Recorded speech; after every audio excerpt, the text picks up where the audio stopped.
నమస్తే, welcome to Telugu one. నేను రూపానాదళ్ళ. Inter అయిపోయిన తర్వాత ఇంజనీరింగ్లో బెస్ట్ టీచింగ్ ఫెసిలిటీస్, అఫోర్డబుల్ ఫీజుల్లో మంచి ప్లేస్మెంట్స్ ఉన్న యూనివర్సిటీలో చదవాలని స్టూడెంట్స్కి ఉంటుంది, చదివించుకోవాలని పేరెంట్స్కి ఉంటుంది. అలాంటి యూనివర్సిటీనే సంజయ్ గొడవత్ యూనివర్సిటీ. ఇది మన తెలుగు రాష్ట్రాలకు దగ్గరలో కొల్హాపూర్, మహారాష్ట్రలో ఉంటుంది. ఈ యూనివర్సిటీ మొత్తం కూడా 165 ఎకరాల్లో ఉంటుంది. అంతేకాకుండా smart class rooms, laboratories, central library, sports grounds, hostel accommodation, food courts ఇలాంటి సౌకర్యాలతో ఫ్రెష్ అండ్ క్లీన్ ఎన్విరాన్మెంట్లో ఉంటుంది. అలాగే ఈ యూనివర్సిటీలో ఇంజనీరింగ్లో ఎలాంటి కోర్సులు ఆఫర్ చేస్తున్నారు, మరి ప్లేస్మెంట్స్ పరిస్థితి ఏంటి, ఇదంతా కూడా అడ్మిషన్ డైరెక్టర్ బ్రహ్మారెడ్డి గారితో మాట్లాడి తెలుసుకుందాం. సార్ నమస్తే. సార్, ఇంజనీరింగ్ చేయాలనుకున్న స్టూడెంట్స్కి మీ యూనివర్సిటీలో ఎలాంటి కోర్సులు, స్పెషలైజేషన్స్ ఆఫర్ చేస్తున్నారో చెప్తారు? Yes madam. సంజయ్ గొడవత్ యూనివర్సిటీలో చూసుకుంటే ఎంపీసీలో ఏదైతే స్టూడెంట్స్ 60% మార్క్స్ తోటి కంప్లీట్ చేసుకొని ఉంటారు, వీళ్ళందరికీ కూడా ఇంజనీరింగ్లో డిఫరెంట్ కోర్సెస్ అనేది ప్రొవైడ్ చేయడం జరుగుతుంది. So coming to engineering courses చూసుకుంటే మనం ఇంజనీరింగ్లో వీళ్ళకి కోర్స్ సిఎస్సి అనేది ప్రొవైడ్ చేస్తున్నారు. అండ్ సిఎస్సితో పాటుగా కొన్ని specializations like CSC with AIML, artificial intelligence and machine learning అనేది ప్రొవైడ్ చేయడం జరుగుతుంది. అండ్ అలాగే సిఎస్సి విత్ డేటా సైన్స్ అనమాట. ఈ స్పెషలైజేషన్స్ అనేది ఇందా క్యాంపస్లో యూనివర్సిటీలో ప్రొవైడ్ చేస్తున్నారు మన స్టూడెంట్స్ కోసం. అండ్ అలాగే సిఎస్సిఏ కాకోకుండా ఇంకా డిఫరెంట్ కోర్సెస్ లైక్ సివిల్ కానివ్వండి, ఈసీ ప్రొవైడ్ చేస్తున్నారు. అండ్ మోర్ ఓవర్ మన తెలుగు వాళ్ళకి ది బెస్ట్ అండ్ అఫోర్డబుల్ బడ్జెట్లో అయిపోయే కోర్స్ కూడా చాలామంది స్టూడెంట్స్ అంటే చాలామందికి అదొక కలగా ఉంటుంది. అలాంటి కోర్సుల్లో ఒకటైన ఏరోనాటికల్ ఇంజనీరింగ్ కూడా విత్ అఫోర్డబుల్ బడ్జెట్లో యూనివర్సిటీ అనేది స్టూడెంట్స్కి ఇవ్వడం జరుగుతూ ఉంది మన సంజయ్ గొడవత్ యూనివర్సిటీలో. సార్, మరి మీ యూనివర్సిటీనేమో కొల్హాపూర్, మహారాష్ట్రలో ఉంటుంది. మన తెలుగు రాష్ట్రాల నుంచి స్టూడెంట్స్ పంపించాలంటే మా పేరెంట్స్కి చాలా డౌట్స్ ఉంటాయి. వాటిలో ఫస్ట్ది కనెక్టివిటీ ఎలా ఉంటుంది అనేది ఒకటి, food and accommodation, health, security, and ఫైనల్గా ప్రతి స్టూడెంట్ ఆలోచించేది ఎడ్యుకేషన్ అండ్ ప్లేస్మెంట్స్ గురించి. ఎగ్జాక్ట్లీ. ఈ విషయంలో మీ యూనివర్సిటీ తరపున మీరు ఏం చెప్తారు? సో ఇక్కడ ఒక పాయింట్ ఏంటంటే, మీరు పేరెంట్స్ తరపున మీరే అసలు వాళ్ళకున్న డౌట్స్ మొత్తం అడిగేసారని చెప్పచ్చు. ఎందుకంటే మేము ఈ వీడియో పోస్ట్ చేస్తున్నామంటే అంత బాధ్యతగా తీసుకుంటాం. 100% అండి. సో అంత బాధ్యతగా నేను చెప్పాలి కాబట్టి సో సంజయ్ గొడవత్ యూనివర్సిటీ తరపున నేను చెప్తున్నాను మీకు. సో ఇక్కడ ఏ పేరెంట్కైనా బయటికి పంపించేటప్పుడు ఏంటి అంటే, సో ఈ ప్యాటర్న్ ఆఫ్ డౌట్స్ అనేది ఖచ్చితంగా ఉంటాయి అనమాట. లైక్ అక్కడికి వెళ్ళి దూరం పంపిస్తున్నాం, ఫుడ్ ఎలా ఉంటుంది, దూరం పంపిస్తున్నాం, ట్రాన్స్పోర్టేషన్ ఎలా ఉంటుంది, దూరం పంపిస్తున్నాం, హెల్త్ ప్రాబ్లం అయితే ఎలా ఉంటుంది, సెక్యూరిటీ ఎలా ఉంటుంది, అండ్ ఫైనల్లీ ప్రతి ఒక్కరికి ఉండే ఆలోచన, ప్రతి స్టూడెంట్కి ఉండే thinking, education pattern and placement ఏ విధంగా ఉంటాయి అనేది ఆలోచిస్తూ ఉంటారు. So coming to the first point, transportation విషయానికి వద్దాం. ఇట్స్ నియర్ టు తెలుగు రాష్ట్రాలు అని చెప్పి మీరు ఆల్రెడీ మనం మాట్లాడుకున్నాం. సో తెలంగాణ నుంచి కానివ్వండి, ఏపీ నుంచి కానివ్వండి, మనకి ఇక్కడ ఒక పాయింట్ నేను చెప్తాను. కొల్హాపూర్ అంటే మన ఈ 2 తెలుగు రాష్ట్రాల వాళ్ళకి గుర్తొచ్చే మెయిన్ థింగ్ ఏంటంటే లక్ష్మీ అమ్మవారి శక్తిపీఠం కొల్హాపూర్లో ఉంటుంది. సో మన ఏపీ అండ్ తెలంగాణ నుంచి కనెక్టివిటీగా చూసుకుంటే మనం బస్ ట్రాన్స్పోర్టేషన్ ఉంది అండ్ ట్రైన్ ట్రాన్స్పోర్టేషన్ అవైలబిలిటీ ఉంది. ఈవెన్ మనకి ఫ్లైట్ ట్రాన్స్పోర్టేషన్ కూడా అవైలబిలిటీ అనేది కొల్హాపూర్కి ఉంది. ఓకే. అండ్ బస్ ట్రాన్స్పోర్టేషన్ తీసుకోండి, హైదరాబాద్ నుంచి, విజయవాడ నుంచి, even Kurnool, in different districts నుంచి మనకు అవైలబిలిటీ ఉన్నాయి ఏపీ అండ్ తెలంగాణ నుంచి. బస్ మీరు నైట్ ఇక్కడ ఎక్కారంటే ఎర్లీ మార్నింగ్ యూనివర్సిటీ ముందే మనకి స్టాప్ ఉంది. సంజయ్ గొడవత్ యూనివర్సిటీ గేట్ ముందే బస్ అనేది ఆపడం జరుగుతూ ఉంటుంది. సో అక్కడ దిగారు, క్యాంపస్లోకి ఎంటర్ అయ్యి వెళ్ళిపోతారు. So and coming to the train transportation తీసుకున్నప్పుడు మనకి డిఫరెంట్ డిస్ట్రిక్ట్ అండ్ జంక్షన్స్ నుంచి కూడా మనకి కొల్హాపూర్ కనెక్టివిటీ ఉన్నాయి. రైల్వే స్టేషన్ నుంచి నియర్లీ ఒక 15-20 మినిట్స్లో యూనివర్సిటీ రీచ్ అయిపోతారు. Coming to the Airways, flight తీసుకున్నప్పుడు ఏంటంటే మనకి కనెక్టివిటీ ఫ్లైట్స్ కానివ్వండి, even direct non stop flights కూడా ఈవెన్ హైదరాబాద్ నుంచి డైరెక్ట్ కొల్హాపూర్ అవైలబిలిటీ ఉన్నాయి, ఈవెన్ విజయవాడ, ఇట్లా డిఫరెంట్ ఎయిర్పోర్ట్స్ నుంచి కూడా మనకి ఫ్లైట్ ట్రాన్స్పోర్టేషన్ అనేది అవైలబిలిటీ ఉంది. అరౌండ్ అది కూడా ఒక 20-30 మినిట్స్లో యూనివర్సిటీ అనేది రీచ్ అయిపోతారు. హార్డ్లీ అన్న కూడా ఫ్లైట్ ట్రాన్స్పోర్టేషన్ 1.5 అవర్ ఉంటుంది బోర్డింగ్ అయిన తర్వాత ఈజీగా. ట్రాన్స్పోర్టేషన్ అనేది ఇక్కడ ఇంకొక మెయిన్ పాయింట్ చెప్పాలనుకుంటున్నానండి. పేరెంట్ ఆలోచన కూడా ఎలా ఉంటుంది అంటే, ట్రాన్స్పోర్టేషన్ అంత దూరం అనే పాయింట్ ఫస్ట్ పక్కకు పెట్టండి. సో క్వాలిటీ ఆఫ్ ఎడ్యుకేషన్ దొరుకుతున్నప్పుడు, అఫోర్డబుల్ బడ్జెట్లో దొరుకుతున్నప్పుడు ఎక్కడికైనా వెళ్తున్నారు మన తెలుగు స్టూడెంట్స్, ఎస్పెషల్లీ మన తెలుగు స్టూడెంట్, మన 2 తెలుగు రాష్ట్రాల నుంచి, not only US, Germany, Australia, ఎక్కడికైనా కాదు, ఆల్ ఓవర్ ఇండియా వెళ్తున్నారు, ఈవెన్ అదర్ కంట్రీస్ కూడా వెళ్తున్నారు. అండ్ కమింగ్ టు ద మన యూనివర్సిటీకి తీసుకుంటే లేదా గ్రాడ్యుయేషన్ లెవెల్లో తీసుకున్నప్పుడు వీళ్ళకి 8 సెమిస్టర్స్ ఉంటాయి.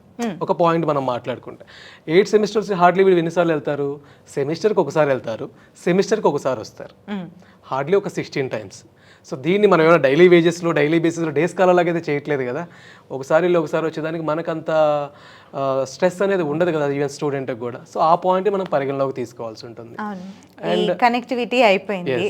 మరి చాలా మంది స్టూడెంట్స్ అదర్ స్టేట్స్కి వెళ్ళినప్పుడు ఏమంటే ఫుడ్ గురించి కంప్లైంట్ చేస్తారు, మన తెలుగు ఫుడ్ ఉండట్లేదు అని. దాని గురించి ఇంపార్టెంట్. సో దీనిని ఓవర్కమ్ చేయడానికి యాక్చువల్లీ ఇక్కడ ఇందా క్యాంపస్లో మీరు చూసుకుంటేనండి ఆల్మోస్ట్ 14 స్టేట్స్ పిల్లలు ఉన్నారు, ఈవెన్ అబ్రాడ్ కంట్రీస్ నుంచి ఉన్న పిల్లలు ఉన్నారు. So different varieties of foods అనేది ఇందా క్యాంపస్లో ప్రొవైడ్ చేయడం అనేది జరుగుతుంది ఫర్ ఆల్ స్టూడెంట్స్. సో ఇది కూడా కాదు, మన తెలుగు స్టూడెంట్స్ కోసం ప్రత్యేకంగా మా చైర్మన్ సార్ కేర్ తీసుకొని తెలుగు ఫుడ్ అనేది యూనివర్సిటీలో ప్రొవైడ్ చేయించడం జరుగుతుంది. సో ఏదైతే లైక్ మన ఇడ్లీ వడ దోశ లైక్ ఏ విధంగా ఉన్నాయో, అండ్ అలాగే లంచ్ పప్పు అవ్వచ్చు, కర్రీ అవ్వచ్చు, so what ever the menu మనం ఇక్కడ ఏదైతే తింటున్నామో అదే మెనూ అనేది యూనివర్సిటీలో చేయించడం జరుగుతుంది, అదే స్టూడెంట్స్ కూడా ప్రొవైడ్ చేయడం జరుగుతుంది. తెలుగు వంట మాస్టరే ఉంటాడు 100% అండి. తెలుగు ఫుడ్ అన్నప్పుడు నాతో చేస్తే అది అవ్వదు కదా, ఎందుకంటే మనం చేసే విధానం వేరుంటుంది, వాళ్ళు చేసే విధానం వేరుంటుంది. సో అంత వాళ్ళు మన తెలుగు పిల్లల కోసం అంత చేయిస్తున్నప్పుడు తెలుగు చెఫ్ని పెట్టడం అనేది మనకు అంత ప్రాబ్లమాటిక్ కాదు కదా. మన 2 తెలుగు రాష్ట్రాల్లో ఉన్న తెలుగు చెఫ్లో ఒక 3-4 చెఫ్లు అనేది మెయింటైన్ చేయడం, ఎంతమంది పిల్లలు ఉంటారో అందరికీ కూడా ఇవ్వడం అనేది జరుగుతూ ఉందన్నమాట. అకామిడేషన్ పరిస్థితి మరి 100% in campus well lavish hostels అనేది ఉన్నాయండి with affordable budget. Again I don't like with affordable బడ్జెట్లోనే వెల్ లావిష్డ్ హాస్టల్స్ ఉన్నాయి. ఇండివిజువల్ షేరింగ్స్ అనేది వాళ్ళు కంఫర్టబుల్ షేరింగ్స్లో ఇవ్వడం అనేది జరుగుతూ ఉంది.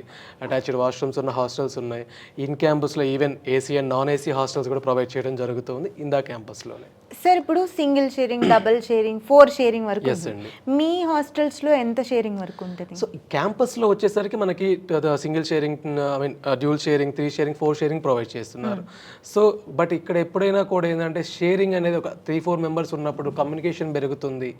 సో ఆ పాయింట్ ఆఫ్ వ్యూలో అందరికీ కూడా మనం 4 షేరింగ్ అనేది ప్రొవైడ్ చేయడం జరుగుతుంది. 4 షేరింగ్ కి మించి అయితే లేదు కదా? 100 4 షేరింగ్ విత్ అటాచ్డ్ వాష్రూమ్ అనేది ప్రతి ఒక్కరికి ప్రొవైడ్ చేస్తున్నారు. మరి ఇప్పుడు మన పిల్లలు అంత దూరంలో ఉంటే వాళ్ళకి ఏదైనా హెల్త్ బాగున్నప్పుడు పేరెంట్స్ గబాలను వెళ్ళలేరు కదా, అప్పుడు మీరు ఎలాంటి కేర్ తీసుకుంటారు? ఒకసారి స్టూడెంట్ని లోపల వదిలిపెట్టిన తర్వాత ఎవరైనా కానివ్వండి మన పిల్లోళ్ళలాగే చూసుకోవడం అనేది జరిగింది. ప్రతి ఒక్కరికి మెంటార్ ఉంటారు, వాళ్ళు కోఆర్డినేట్ ఉంటారు, చూసుకుంటారు. సో సార్ ఇది చెప్తున్నారు, మరి హెల్త్ బాగలేనప్పుడు ఏం చేస్తారు? అది ఇన్ క్యాంపస్లోనే హాస్పిటల్ అనేది ప్రొవైడ్ చేయడం జరుగుతుంది. ఇన్ క్యాంపస్ హాస్పిటల్ ఉందా? ఓకే. ఇన్ క్యాంపస్ ఆల్రెడీ మీకు ఎక్స్ప్లెయిన్ చేశాను, మన యూనివర్సిటీలో కూడా ఫార్మాస్యూటికల్ సంబంధించిన కోర్సెస్, లైఫ్ సైన్సెస్ కోర్సెస్ ఉన్నాయని. దానికి సంబంధించి ప్రాక్టికల్ ఎడ్యుకేషన్ ఉంటుంది కాబట్టి సో ఇందా క్యాంపస్లోనే హాస్పిటల్ అనేది ప్రొవైడ్ చేస్తున్నారు. డాక్టర్ అవైలబిలిటీ ఉంది, అండ్ ఈవెన్ 24/7 అంబులెన్స్ సర్వీస్ కూడా అవైలబిలిటీ ఉంది. ఇఫ్ సపోజ్ ఏదన్నా మేజర్ ఇన్సిడెంట్ అయింది, మేజర్ లైక్ స్టూడెంట్కి సీరియస్ అయింది, మన సంజయ్ గౌడవతి గ్రూప్కి సంబంధించిన హాస్పిటల్ కొల్హాపూర్ సిటీలోనే మల్టీ స్పెషాలిటీ హాస్పిటల్ అనేది ఉంది. If in case any danger అయినా, ఎనీ ప్రాబ్లమాటిక్ అయినా ఇమీడియట్లీ అక్కడికి పంపించడం అనేది జరుగుతూ ఉంటుంది. సో హెల్త్ గురించి ఎటువంటి ప్రాబ్లం పడాల్సిన అవసరం లేదు. గుడ్ హైజెనిక్ ఫుడ్ అనేది ప్రొవైడ్ చేస్తున్నాం, గుడ్ ఎన్విరాన్మెంట్లో చదువుకుంటున్నారు స్టూడెంట్స్. 100% వాళ్ళకి ఇల్నెస్ అనేది రావడం మాక్సిమం హెల్త్ ప్రాబ్లం రాదు. ఒకవేళ వచ్చిన ఇన్ క్యాంపస్ కాబట్టి విత్ ఇన్ మినిట్స్ లోనే 100% 24/7 అంబులెన్స్ సర్వీస్ ప్రొవైడ్ చేస్తున్నారు, డాక్టర్ ఉంటున్నారు. ఎనీ ప్రాబ్లమాటిక్ అయినా ఇమీడియట్గా చూసుకోవడం జరుగుతుంది కదా. ఇప్పుడు ఇంటర్ అయిపోగానే ఇంజనీరింగ్లోకి అంత దూరం వచ్చేస్తారు పిల్లలు. కరెక్ట్గా ఇదే ఏజ్లో వాళ్ళని చాలా జాగ్రత్తగా చూసుకోవాలి. మరి సెక్యూరిటీ వైజ్ మీ యూనివర్సిటీలో ఎలాంటి జాగ్రత్తలు తీసుకుంటారు? ఇక్కడ ఒక పాయింట్ ఏంటంటే మేడం, అంటే లైక్ ప్రతి పేరెంట్ కూడా ఇదే ఇందాక మనం డిస్కస్ చేసినట్టు పంపిస్తున్నాం కదా, సెక్యూరిటీ ఏ విధంగా ఉంటుంది, ఇన్ క్యాంపస్లో ఏదన్నా ప్రాబ్లం ఉంటుందా అని. సో ఇక్కడ దానికి సంబంధించిన డిపార్ట్మెంట్ అనేది ఉంది, దానికి సంబంధించిన సెల్ అనేది ఉంది. ఏ చిన్న ప్రాబ్లం వచ్చినా కూడా స్టూడెంట్కి ఇమీడియట్గా వెళ్ళి ఆ సెల్లో కంప్లైంట్ చేస్తారు. సస్పెన్షన్ అనేది ఉంటుంది, ఆపోజిట్ పర్సన్ ఎవరైతే ఉంటారో డీబార్ చేయడం అనేది జరుగుతుంది. ఇక్కడ ఎవరిని కూడా ఎక్సెప్షన్ అనేది 100% లేదు. So and coming to the student security ఇంకా తీసుకున్నప్పుడు ఏంటంటే, స్టూడెంట్ బయటికి వెళ్ళాలి అంటే బయటికి వెళ్ళాలన్నప్పుడు ఎప్పుడు ఫుడ్ బాగాలేనప్పుడు బయటకు వెళ్ళాలి. సో ఒకవేళ లేదు నాకు ఇంకా ఏదైనా బయట ఫుడ్ తినాలంది, ఇన్ క్యాంపస్లో ఫుడ్ కోర్ట్స్ అనేది ప్రొవైడ్ చేస్తున్నాం. లేదు నేను స్టేషనరీ కొనాలి, ఇన్ క్యాంపస్లో స్టేషనరీ ప్రొవైడ్ చేస్తున్నాం. లేదు అమౌంట్ తీసుకోవాలి, ఇన్ క్యాంపస్లో ATM మిషన్స్ ఉన్నాయి. లేదు జిమ్కి వెళ్ళాలి, స్విమ్మింగ్ పూల్కి వెళ్ళాలి ట్రైనింగ్, ఇన్ క్యాంపస్లో జిమ్ ప్రొవైడ్ చేస్తున్నాం. ఇన్ క్యాంపస్లో స్విమ్మింగ్ పూల్స్ ప్రొవైడ్ చేస్తున్నాం. ఈవెన్ ఇన్ క్యాంపస్లో క్రికెట్ స్టేడియం, పిల్లలకి స్పోర్ట్స్ పరంగా ఫిజికల్ యాక్టివిటీ పరంగా ఇన్ క్యాంపస్లో క్రికెట్ స్టేడియం అనేది ప్రొవైడ్ చేస్తున్నాం. ఇండోర్ అండ్ అవుట్డోర్ గేమ్స్ ఉన్నాయి. సో ఇంక వీళ్ళు ఎక్కడికి వెళ్ళాల్సిన అవసరం ఉంది చెప్పండి. అండ్ ఒకవేళ వెళ్ళాలి, పేరెంట్ ఆర్ గార్డియన్ సంబంధించిన video call confirmation or call confirmation లేకుండా either boy parent or girl parent బయటికి పంపించడం అనేది జరగదు వితౌట్ కాల్ కన్ఫర్మేషన్. ఇది అవసరం సార్, ఎందుకంటే అబ్బాయిలకైనా అమ్మాయిలకైనా సెక్యూరిటీ ఎవరికైనా అండి, చాలా ఎవరికైనా కూడా వితౌట్ కాల్ కన్ఫర్మేషన్ బయటికి పంపించడం అయితే జరగదండి. ఫైనల్గా very important education and placements 100%. దాని గురించి. Yes, coming to the education point of వ్యూలో అండి, ఇక్కడ చూడండి, అంటే నేను అందరినీ అనట్లేదు, చాలా వరకు మోస్ట్ ఆఫ్ ద స్టూడెంట్స్ అందరూ కూడా బై హార్ట్ సిస్టమ్కి అలవాటు పడిపోయినారు. సో ఈ బై హార్ట్ సిస్టమ్ నుంచి బయటికి రావడానికి చాలా రకాల యూనివర్సిటీలో కొన్ని క్లబ్స్ అనేది ప్రొవైడ్ చేస్తున్నారు ఫర్ స్టూడెంట్స్కి, ఫర్ ప్లేస్మెంట్ వైస్కి. Coming to the education point of view చూసుకుంటే ఇండస్ట్రియల్ బేస్డ్ కరికులం ప్రొవైడ్ చేస్తున్నారు, అండ్ ఇండస్ట్రియల్ మీట్ అయ్యే కరికులంని కూడా స్టూడెంట్కి ప్రొవైడ్ చేయడం జరుగుతూ ఉంది.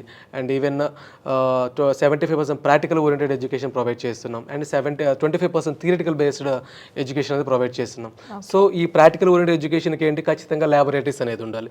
ఫర్ సిఎస్సి అనుకోండి, కంప్యూటరైజ్డ్ ల్యాబ్స్ అనేది ప్రొవైడ్ చేయాలి. ఆల్మోస్ట్ 1000 సిట్టింగ్ ఉన్న ఎట్ ఏ టైమ్ సిట్టింగ్ ఉన్న కంప్యూటరైజ్డ్ ల్యాబ్స్ ప్రొవైడ్ చేస్తున్నాం. సపోజ్ ఏరోనాటికల్ అనుకోండి, ఇందా క్యాంపస్లోనే 2 ఫ్లైట్స్ అనేది ప్రొవైడ్ చేస్తున్నాం for real time experience aeronautical engineering students కోసం. ఫర్ సివిల్ తీసుకొని కన్స్ట్రక్షన్ మేనేజ్మెంట్కి సంబంధించిన ల్యాబ్స్ అనేది ప్రొవైడ్ చేస్తున్నాం. ఈసీఈ తీసుకుంటే దానికి సంబంధించిన ల్యాబ్స్ అనేది ప్రొవైడ్ చేస్తున్నాం. అండ్ ఏఎంఎల్ తీసుకున్న ఆ టెక్నాలజీ, రోబోటిక్ టెక్నాలజీకి సంబంధించిన ల్యాబ్స్ ప్రొవైడ్ చేస్తున్నాం. ఇన్ని రకాల ల్యాబ్స్ అనేది స్టూడెంట్కి ఇన్ క్యాంపస్లో ప్రాక్టికల్ ఓరియంటెడ్ క్లాసెస్ కోసం ప్రొవైడ్ చేయడం జరుగుతుంది. And coming to the placement point of view చూసుకున్నప్పుడు ఏంటంటే, లైక్ ఇందాక మీకు చెప్పాను బై హార్ట్ సిస్టమ్కి అలవాటు పడ్డారు, దానికి సంబంధించి బయటికి తీసుకొని వచ్చి స్టూడెంట్కి ప్రాక్టికల్ ఓరియంటెడ్తో పాటుగా 4 year గ్రాడ్యుయేషన్లో వీళ్ళకి ఏంటంటే 11 వెరైటీస్ ఆఫ్ క్లబ్స్ అనేది ప్రొవైడ్ చేస్తున్నారు. సో ఈ 11 వెరైటీస్ ఆఫ్ క్లబ్స్ ఏంటి, సపోజ్ నాలెడ్జ్ హబ్ అవ్వచ్చు, బిజినెస్ క్లబ్ అవ్వచ్చు, డెవలప్మెంట్ క్లబ్ అవ్వచ్చు, ఎథ్నిక్ క్లబ్ అవ్వచ్చు, ఎన్విరాన్మెంటల్ క్లబ్ అవ్వచ్చు. సో వీళ్ళకి టెక్నికల్ స్కిల్స్ నుంచి, నాలెడ్జ్ దగ్గర నుంచి, even ethnic wear dressing style నుంచి, లైఫ్ స్టైల్ దగ్గర నుంచి, ఎన్విరాన్మెంటల్ కాపాడే దగ్గర నుంచి, బిజినెస్ డెవలప్మెంట్ ఐడియాస్ డెవలప్ చేసే క్లబ్ దగ్గర నుంచి అన్ని రకాలుగా ప్రొవైడ్ చేస్తున్నాం. ఒకటే థింగ్, ప్రతిదాన్ని స్టూడెంట్ యూజ్ చేసుకోవాలి. సపోజ్ ఇప్పుడు ఒక స్టూడెంట్కి ఏంది, I will become an entrepreneur, నేను ఒక బిజినెస్ మ్యాన్గా ఎదగాలనుకుంటున్నాను, లేదు ఒక యాప్ డెవలప్మెంట్ చేయాలనుకుంటున్నాను, నీ ఐడియాలజీ, నీ ఒక బిజినెస్ డెవలప్ చేయాలనుకుంటున్నా, నువ్వు బిజినెస్ క్లబ్లో జాయిన్ అయిపోతారు. లేదు నీ పర్సనల్ డెవలప్మెంట్ స్కిల్స్, ఇప్పుడు స్టూడెంట్కి ఏంటి, ఇంటర్మీడియట్ వరకు ఇంగ్లీష్ మీడియంలో చదివినా కూడా 80% ఆఫ్ ద స్టూడెంట్ కమ్యూనికేషన్ స్కిల్స్లో కొంత గ్యాప్ వస్తుంది, ఇంగ్లీష్ టు ఇంగ్లీష్ కమ్యూనికేషన్లో గ్యాప్ వస్తుంది. సో అండ్ టెక్నికల్ స్కిల్స్లో గ్యాప్ వస్తుంది. దీన్ని ఓవర్కమ్ చేసుకోవడానికి ఈ క్లబ్స్లో జాయిన్ అయిపోయి దానికి సంబంధించిన సెమినార్స్లో కానివ్వండి, గ్రూప్ డిస్కషన్స్లో కానివ్వండి, లేదా వన్ ఆఫ్ ద టాపిక్ అనేది సెలెక్ట్ చేసుకొని ఆ టాపిక్ గురించి డిస్కషన్ అనేది చేయడం వల్ల, అంటే లైక్ డయాస్ ఫీర్ ఉన్నప్పుడు కొంతమంది స్టూడెంట్కి డయాస్ ఎక్కాలంటే భయం అవుతుంది. సో ఒక 100 of members, వాళ్ళ బ్యాచ్ 60 members ఉంటారు, 60 మెంబర్స్కి 60 టాపిక్స్ ఉంటాయి.